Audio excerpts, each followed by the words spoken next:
Hello hi అండి, welcome to Kranthi cuisine cooking channel. ఈరోజు మనం గ్రేప్స్ ఐస్ క్రీమ్ తయారు చేసుకోబోతున్నాం. వేసవి స్టార్ట్ అయిపోయింది కాబట్టి చల్లగా అందరికీ తినాలనిపిస్తుంది. పిల్లలకు హాఫ్ డే స్కూల్ స్టార్ట్ అయిపోయాయి కాబట్టి వాళ్ళు స్కూల్ నుంచి వచ్చేసరికి ఇలా చేసి పెట్టండి, వాళ్ళు ఇష్టంగా తింటారు. అంతేకాదు ఇది చేసుకోవడం కూడా చాలా ఈజీ అండి. ఏ ఎలక్ట్రానిక్ వస్తువులు లేకుండా ఈజీగా చేసుకోవచ్చు. ఇప్పుడు ఒక అర కేజీ బ్లాక్ కలర్ గ్రేప్స్ తీసుకొని వాటర్లో బేకింగ్ సోడా వేసుకొని చక్కగా క్లీన్ చేసుకొని ఒక బౌల్లో వేసుకోండి. వీటిని మిక్సీ జార్లో వేసుకొని జ్యూస్లా చేసుకోవాలి.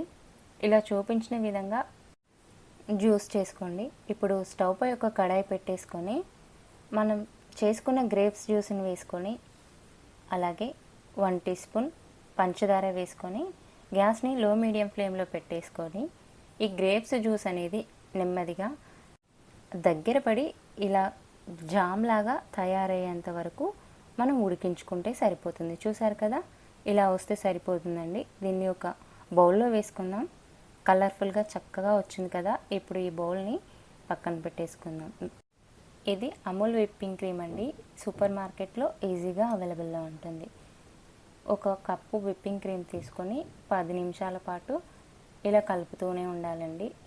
ఒక బౌల్ విప్పింగ్ క్రీమ్కి కనీసం 3 కప్పులు అయ్యేంత వరకు కలుపుకోవాలి. చూసారు కదా, ఇలా అయ్యేంత వరకు కలుపుకున్న తర్వాత దీంట్లో మనం గ్రేప్స్ ఏదైతే ఉందో అది వేసుకొని అలాగే ఒక 3/4 కప్ కండెన్స్డ్ మిల్క్ వేసుకోండి.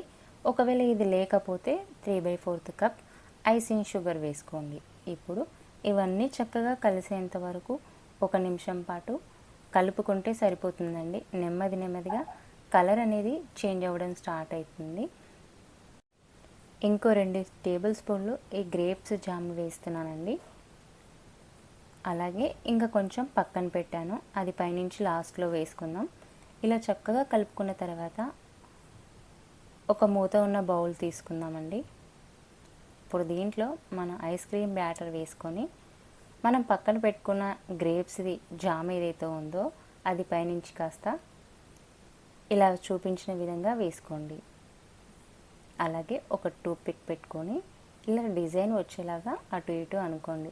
ఇప్పుడు దీన్ని ఒక నైట్ అంతా డీప్ ఫ్రిడ్జ్లో పెట్టి తీసుకోండి.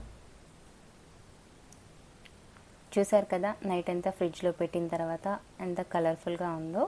ఇప్పుడు దీన్ని బౌల్లో సర్వ్ చేసుకొని ఫ్యామిలీ అంతా ఎంజాయ్ చేయొచ్చు. టేస్ట్ అయితే చాలా బాగుంది. చేసుకోవడం కూడా పెద్ద కష్టమేం కాదు. బయట కొన్న ఐస్ క్రీమ్ల కన్నా ఇంట్లోనే ఇలా ఫ్రెష్గా తయారు చేసుకోండి, టేస్టీగా ఉంటుంది. చూసారు కదా, ఇంట్లోనే ఇలా ఈజీగా గ్రేప్స్ ఐస్ క్రీమ్ ఎలా తయారు చేసుకోవాలో. Thanks for watching. వీడియో కనుక మీకు నచ్చినట్లయితే లైక్ చేయండి.